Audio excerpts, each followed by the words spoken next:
Escuché de unos estudiantes universitarios que querían cuidar en los dormitorios universitarios la mascota del equipo de básquetbol, que era un chivo. Algunos estudiantes protestaron diciendo: «No pueden tener el chivo en los dormitorios. ¿Qué del mal olor?». Y los otros respondieron: «Oh, no hay problema. El chivo ya se acostumbrará». ¿Dónde vive Dios? Bien, veamos 1 Corintios 6, versos 19 y 20.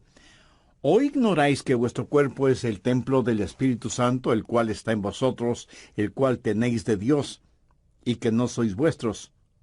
Porque habéis sido comprados por precio. Glorificad pues a Dios en vuestro cuerpo y en vuestro espíritu, los cuales son de Dios. ¿Dónde vive Dios? Si somos creyentes, Dios vive en nosotros. En el Antiguo Testamento, Dios tuvo un templo para su pueblo. En el Nuevo Testamento, Dios tiene un pueblo para su templo. Dios vive en nosotros y nuestro corazón es su residencia real. Dios ha vivido en varias casas y ha salido de ellas. Por ejemplo, la primera casa en la cual Dios vivió fue un hombre llamado Adán. La Biblia dice en Génesis 2:7, «Entonces Jehová, Dios, formó al hombre del polvo de la tierra y sopló en su nariz aliento de vida, y fue el hombre un ser viviente». ¿Qué es el hombre? El hombre es cuerpo, alma y espíritu. Dios hizo el cuerpo del hombre del polvo de la tierra. Dios sopló en la nariz del hombre el aliento de vida, y eso es el Espíritu de Dios, y el hombre vino a ser un alma viviente.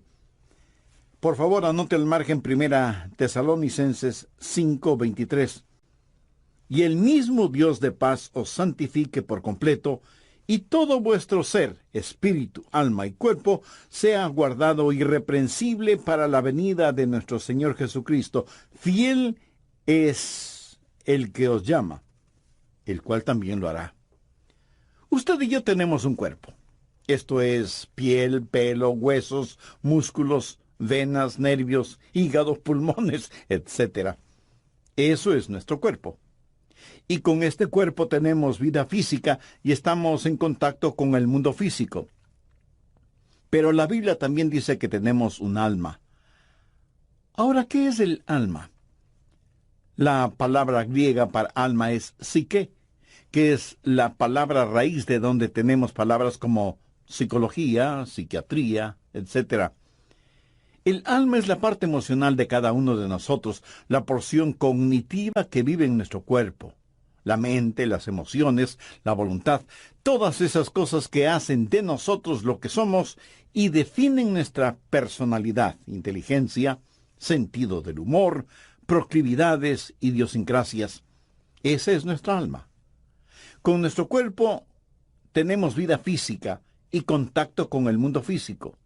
Con nuestra alma tenemos vida psicológica y conocemos el mundo dentro y alrededor de nosotros. ¿Y qué acerca del espíritu? Yo solía pensar que alma y espíritu eran lo mismo, pero eso no es lo que las Escrituras enseñan.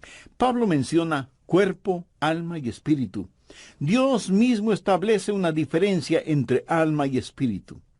Busque Hebreos 4:12.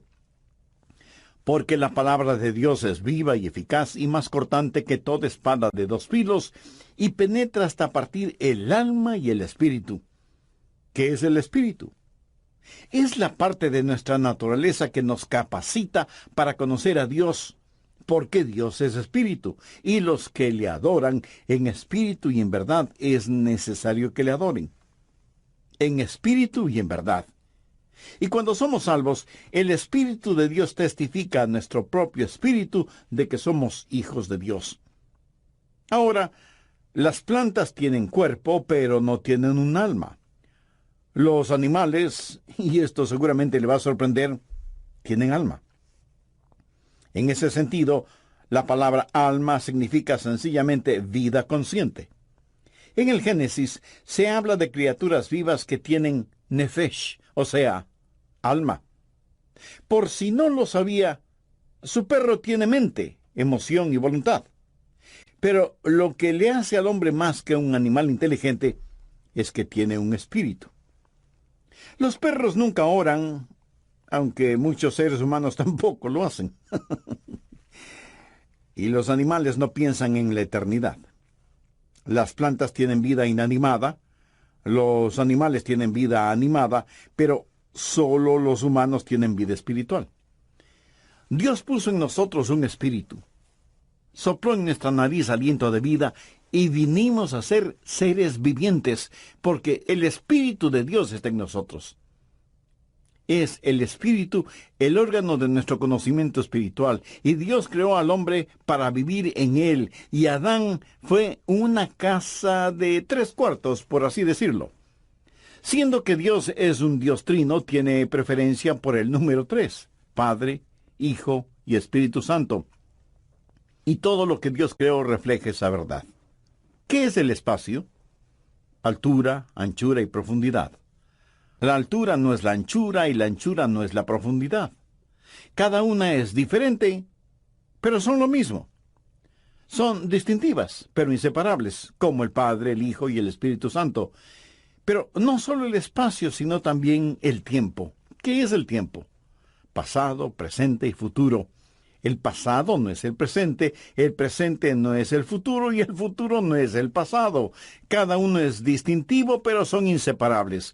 Y cuando Dios creó al hombre, lo hizo cuerpo, alma y espíritu. Y todo vuestro ser, espíritu, alma y cuerpo, sea guardado irreprensible para la venida de nuestro Señor Jesucristo. Fiel es el que os llama, el cual también lo hará.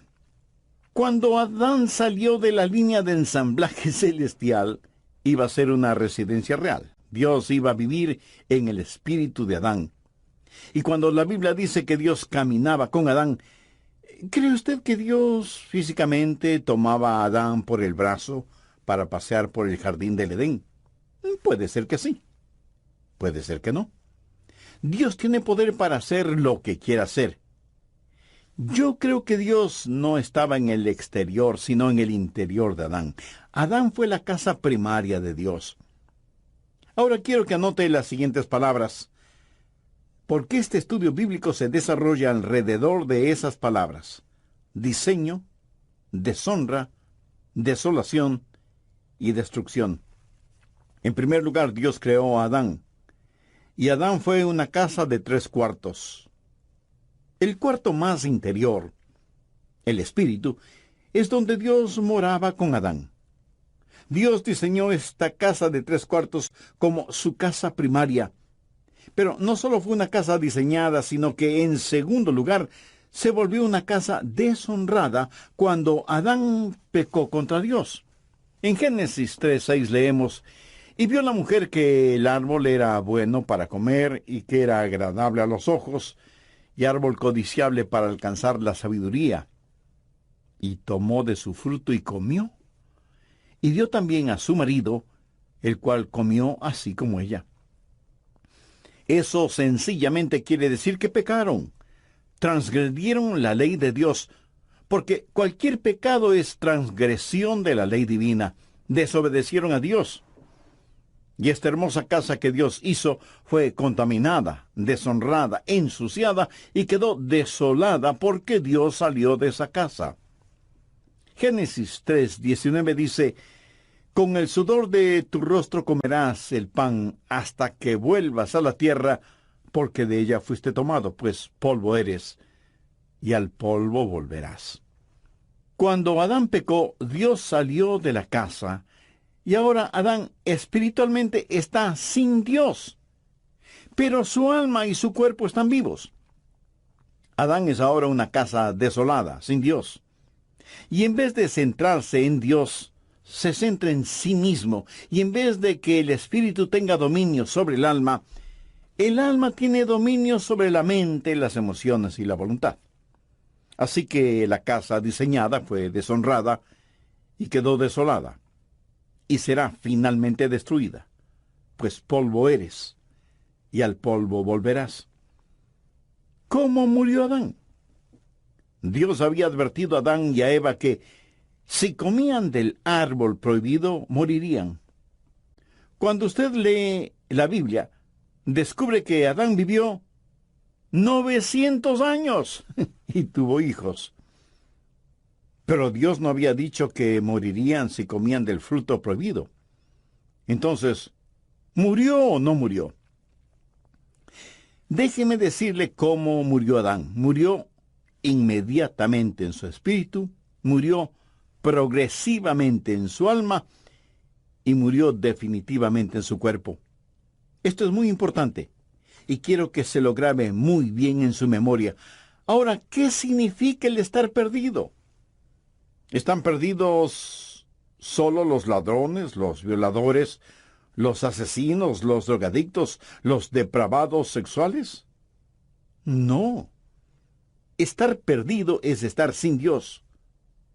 ¿Cuánto se necesita pecar para estar sin Dios? La mitad de un pecado, ni siquiera un pecado entero. Dios jamás vivirá en una casa sucia. Dios ya no permaneció en Adán, que fue su residencia real y primaria. El instante que Adán pecó, inmediatamente murió en su espíritu. Leemos en 1 de Juan 5:12, el que tiene al Hijo tiene la vida, el que no tiene al Hijo de Dios no tiene la vida. Muchos de quienes me escuchan este mismo momento, aunque sientan latir su corazón y sepan que sus mentes están lúcidas, si no tienen a Cristo, están muertos. Y hay millones de muertos vivientes en el mundo. Y usted, aunque no se haya dado cuenta, probablemente está rodeado de gente que vive, pero en realidad está muerta. O a lo mejor usted mismo es una de esas personas.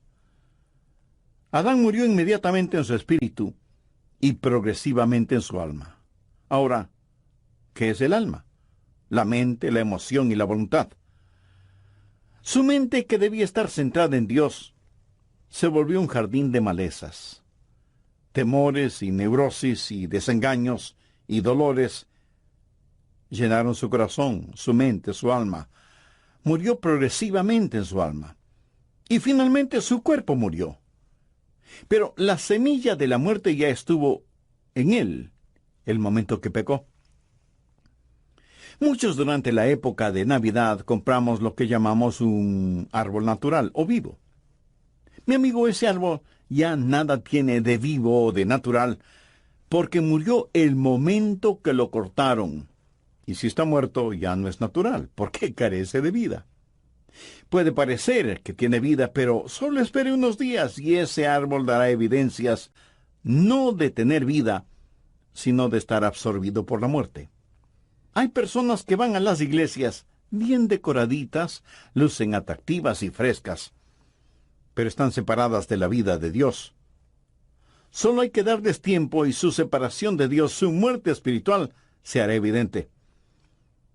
Sin Dios morimos inmediatamente en nuestro espíritu. Morimos progresivamente en nuestra alma y final y definitivamente morimos en nuestro cuerpo. Nuestro cuerpo lenta pero inexorablemente está descendiendo hacia la tumba. Una casa diseñada, deshonrada y desolada. Dios salió de esa casa destruida y que fue la casa primaria de Dios y se llamó Adán. La segunda casa a la cual Dios habitó fue un templo. En el Antiguo Testamento, Dios construyó un templo para su pueblo. Un tabernáculo, que fue una enorme carpa. Más tarde se edificaría una estructura sólida, pero la idea y principio es el mismo. Ya se hable del tabernáculo o del templo. Y por poco que usted sepa del tabernáculo o del templo, sabe que había 3 divisiones básicas o 3 cuartos. El patio exterior, el lugar para los sacrificios, el patio interior o lugar santo, donde la gente se reunía para tener comunión, y el lugar santísimo en donde estaba la Shekinah, la gloria de Dios. ¿Qué era el templo? No fue nada más que un modelo gigantesco, fue una lección objetiva de lo que es el cuerpo humano. En el patio exterior estaba el altar de bronce. Debemos presentar nuestros cuerpos como sacrificios vivos. El patio interior era el lugar en donde la gente adoraba y tenían comunión unos con otros, Como cuando estamos en una iglesia y representa el alma. Comunión a nivel del alma. Pero el lugar santísimo, el lugar más íntimo, representa el espíritu humano. Esta casa es diseño de Dios. Dios usó el templo para enseñar lecciones colosales que no debemos ignorarlas.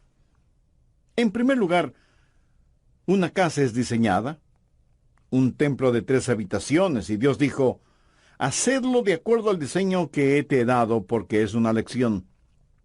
Una casa diseñada, una casa deshonrada. En Mateo 21:12, note lo que Jesús dijo acerca del templo. Y les dijo, escrito está, mi casa, casa de oración será llamada, mas vosotros la habéis hecho cueva de ladrones. Una casa diseñada, una casa deshonrada y una casa desolada. Dios no vivirá en una casa sucia. Mateo 23:38 dice, he aquí, vuestra casa os es dejada desierta. Ahora, por favor, note lo siguiente. Ya no la llama la casa de mi padre o mi casa. Ahora es vuestra casa. Lo extraño es que después de que ellos habían convertido el templo en una cueva de ladrones, continuaban adorando en el templo. Pero Dios estaba a años luz de distancia de ese lugar. Ya no es la casa de Dios, es su casa. Una casa diseñada, una casa deshonrada, una cueva de ladrones, una casa desolada, una casa destruida. Busque Mateo 24, versos 1 y 2. Cuando Jesús salió del templo y se iba, se acercaron sus discípulos para mostrarle los edificios del templo. Respondiendo él les dijo, ¿veis todo esto? De cierto os digo que no quedará aquí piedra sobre piedra que no sea derribada. En la actualidad usted puede visitar el sitio en donde estuvo el templo una vez y no encontrará una piedra sobre otra. Hay otros templos que han sido preservados, pero no este. La profecía de Jesús se cumplió. Está viendo lo que sucede. Una casa primaria, una casa designada y diseñada, y Dios sigue adelante. ¿Alguna vez ha considerado a su cuerpo como la casa de Dios? Si usted es un creyente, sabe que su cuerpo es el templo del Espíritu Santo, y así lo enseña enfáticamente la palabra de Dios. Ahora, si usted no tiene una relación personal con Dios por medio de Jesucristo, no se preocupará demasiado en tener la casa de Dios limpia y en orden. ¿Que cómo puede tener una relación con Dios ahora mismo?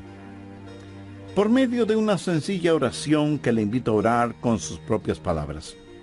Dios eterno, gracias por hablarme por intermedio de este mensaje. Nunca antes pensé que mi cuerpo era o puede ser tu casa, y deseo tu presencia en mi vida. Señor Jesús, tú llegaste a sacrificar tu propia vida en la cruz, para proveer para mí el perdón de mis pecados, y para darme vida eterna.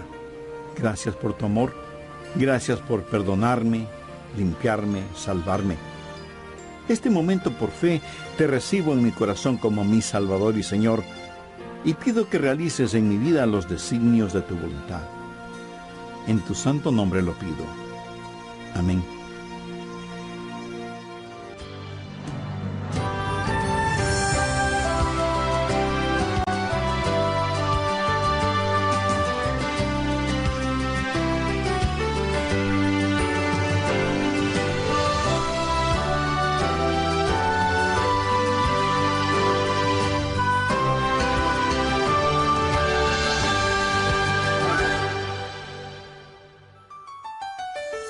Para usted, ¿qué es la salvación?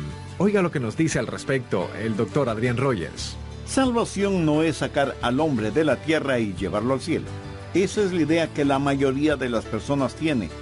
Por eso preguntan, ¿no quiere ser salvo para irse al cielo? Ahora, por supuesto que quiero ir al cielo, pero eso no es la salvación. Eso es solo un subproducto de la salvación.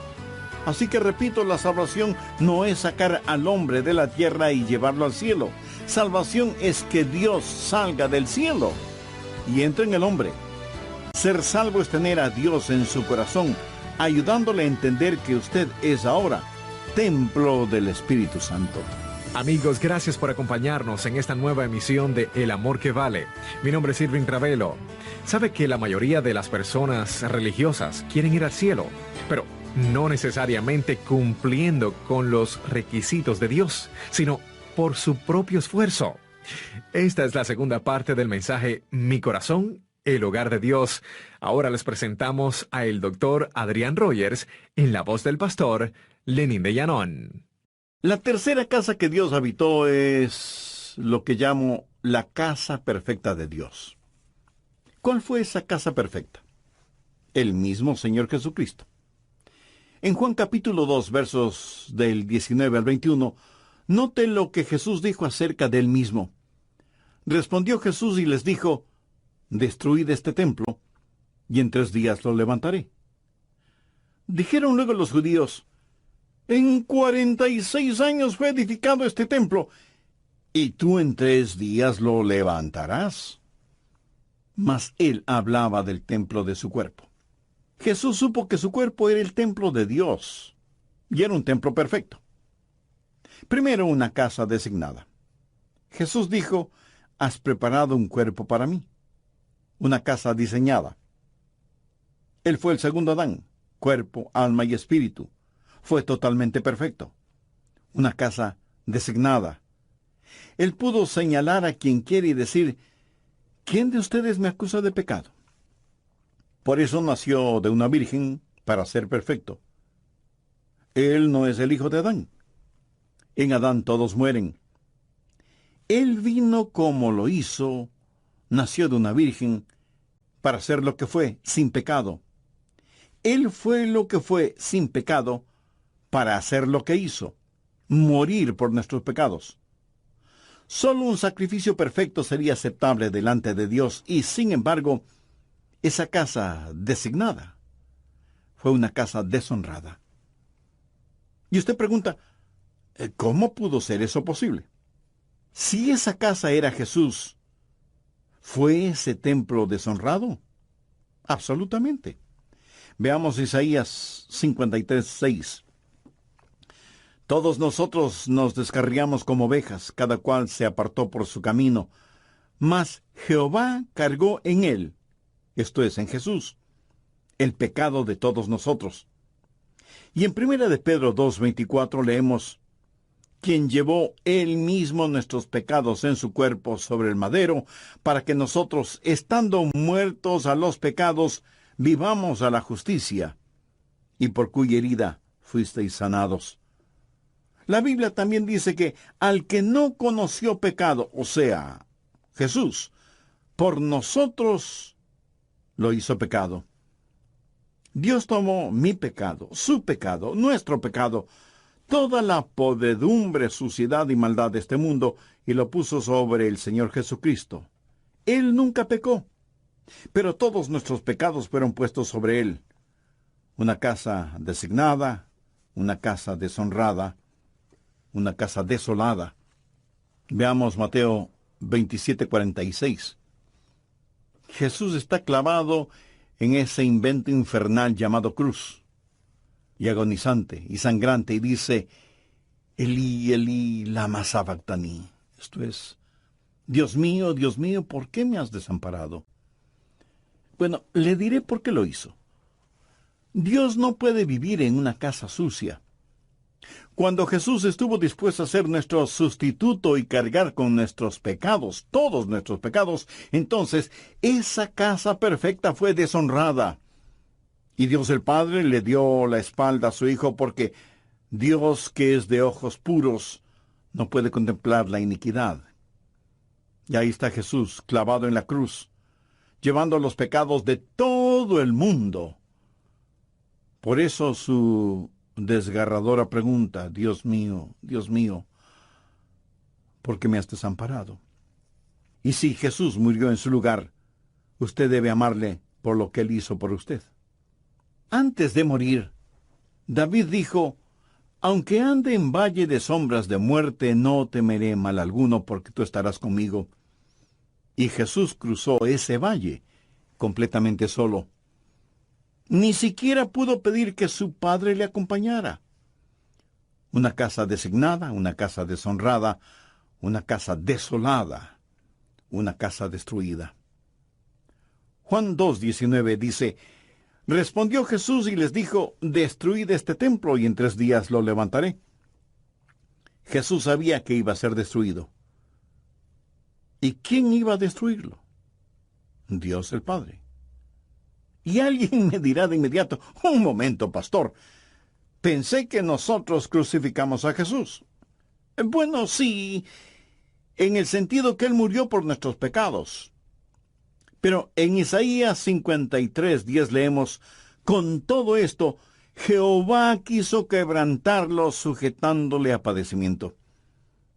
Cuando Jesús tomó mi pecado y fue mi sustituto en la cruz, Dios tenía que tratarle a Él como me hubiera tratado a mí.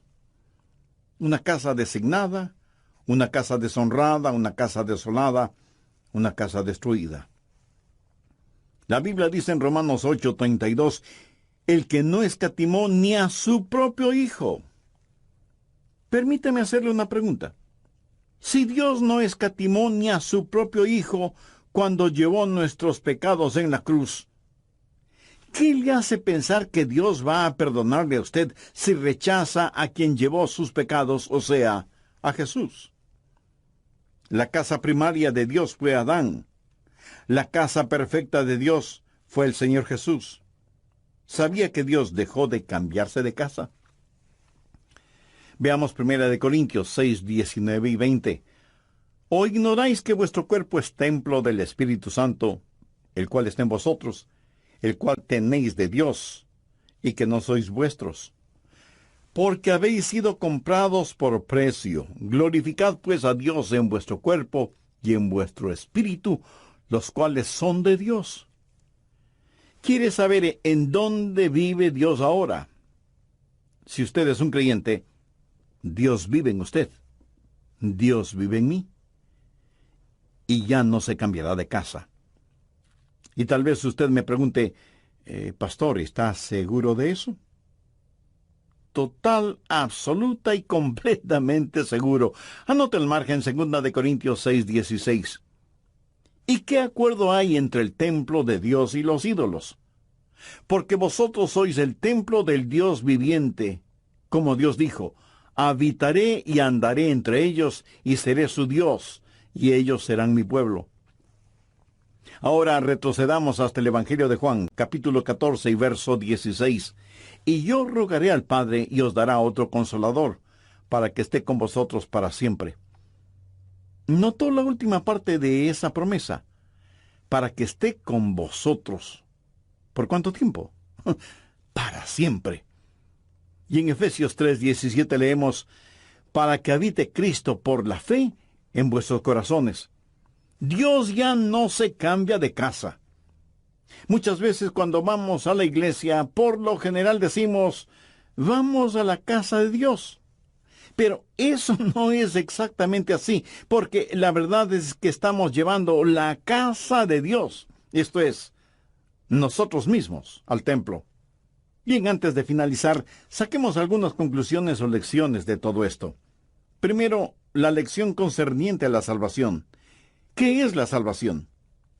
Salvación no es sacar al hombre de la tierra y llevarlo al cielo.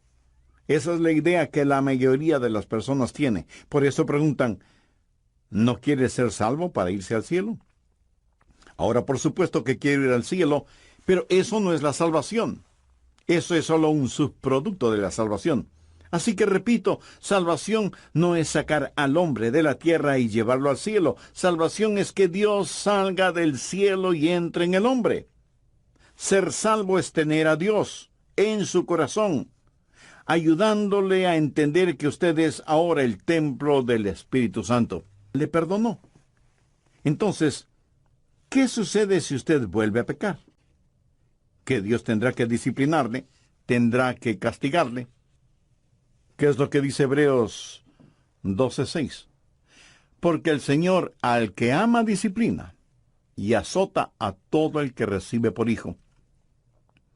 Algunas personas no creen en la eterna seguridad del creyente. Piensan que usted puede salvarse y perderse, salvarse y perderse. Y si usted cree semejante cosa, se volverá en un neurótico espiritual. Algunos dicen, oh, yo creo en la seguridad y creeré absolutamente en ella cuando llegue al cielo. Otros piensan, cuando súbitamente dé el gran salto hacia el cielo, cerraré las puertas celestiales detrás de mí y diré, vaya, ahora estoy a salvo. Bien, pero espere un minuto. ¿Qué le hace pensar que estará seguro allá arriba si es que no está seguro aquí abajo? Recuerde que ángeles cayeron del cielo. Escúcheme muy atentamente. Seguridad no es un lugar. Seguridad es una persona. Y su nombre es Jesucristo. Tercero, la lección concerniente a la santificación. Ya he dicho que Adán murió inmediatamente en su espíritu, murió progresivamente en su alma y murió definitivamente en su cuerpo. Ahora, cuando usted se salva, Dios pone todo esto al revés, porque cuando se salva usted es justificado inmediatamente en su espíritu. La Biblia habla del espíritu del hombre justo, hecho perfecto. Usted es justificado inmediatamente. El momento en que usted le dice sí a Jesucristo, ese mismo instante es justificado en su espíritu y cada pecado, cada mancha, cada arruga es enterrado en la tumba del olvido de Dios. Y no solo que es justificado inmediatamente en su espíritu, sino que es santificado progresivamente en su alma. Adán murió progresivamente en su alma, pero usted es santificado progresivamente en su alma. Dios trabaja en usted diariamente para que sea más y más a la semejanza del Señor Jesucristo, porque nosotros no estamos totalmente santificados todavía. Filipenses 1:6 dice, al que comenzó en vosotros la buena obra, la perfeccionará hasta el día de Jesucristo. Justificados inmediatamente en el Espíritu, santificados progresivamente en el alma y por último, un día seremos glorificados. La Biblia enseña que uno de estos días Él va a cambiar mi cuerpo vil a la semejanza de su cuerpo glorioso. Por eso el salmista dijo, estaré satisfecho cuando despierte a tu semejanza. ¿Cómo voy a hacer? No lo sé. Pero sí sé una cosa. Seré a la semejanza de Jesucristo. Y eso es más que suficiente para mí, y espero que sea más que suficiente también para usted. Un niño o niña de 3 años puede hacer preguntas acerca del cielo que nadie puede responder. Porque hay cosas que sabemos y cosas que no sabemos. Cosas sobre las cuales podemos ser muy dogmáticos y cosas sobre las cuales no debemos ser dogmáticos. Primera de Juan 3:2 dice, amados, ahora somos hijos de Dios, y aún no se ha manifestado lo que hemos de ser. Pero sabemos que cuando Él se manifieste, seremos semejantes a Él, porque le veremos tal como Él es. Seremos hechos a la semejanza del Señor Jesucristo. Adán murió inmediatamente en su espíritu, progresivamente en su alma y definitivamente en su cuerpo. Yo soy justificado inmediatamente en mi espíritu, santificado progresivamente en mi alma y glorificado definitivamente en mi cuerpo. ¡Qué extraordinario será el día cuando las sombras de esta vida se mezclen con los rayos de la eternidad y Jesús retorne y nosotros seamos levantados para encontrarnos con Él en el aire! ¡Ah, cómo le adoraremos! Él habita en nosotros. Está en nosotros para quedarse. Jamás nos abandonará, ni nos dejará. ¿O ignoráis que vuestro cuerpo es templo del Espíritu Santo, el cual está en vosotros, el cual tenéis de Dios, y que no sois vuestros? Porque habéis sido comprados por precio. Glorificad pues a Dios en vuestro cuerpo y en vuestro espíritu, los cuales son de Dios. Su cuerpo es el templo del Espíritu Santo de Dios. ¿Cuántos de ustedes usan un lenguaje soez que no lo usan cuando están en la iglesia? Recuerde que cada día es un día santo y cada lugar es un lugar sagrado. Usted no haría nada para deshonrar o ensuciar la iglesia a la que asiste, ¿verdad? Entonces, ¿por qué deshonrar o ensuciar su cuerpo, que es el templo del Espíritu Santo de Dios? Si usted es un creyente, Dios vive en usted. Él ha hecho morada en su corazón y su vida, y ya nunca jamás se cambiará de casa. Si usted aún no es salvo, pero quiere serlo, le prometo con la autoridad de la palabra de Dios que Jesús le salvará, como salvó a aquella mujer cuya carta leí. Y si usted está pensando, pero yo no soy pecador como ella, ¿sabe lo que Jesús les dijo a los fariseos que se creían tan justos y piadosos? De cierto os digo que los publicanos y las rameras, y las rameras, y las rameras, y las rameras, y las rameras,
Thank you.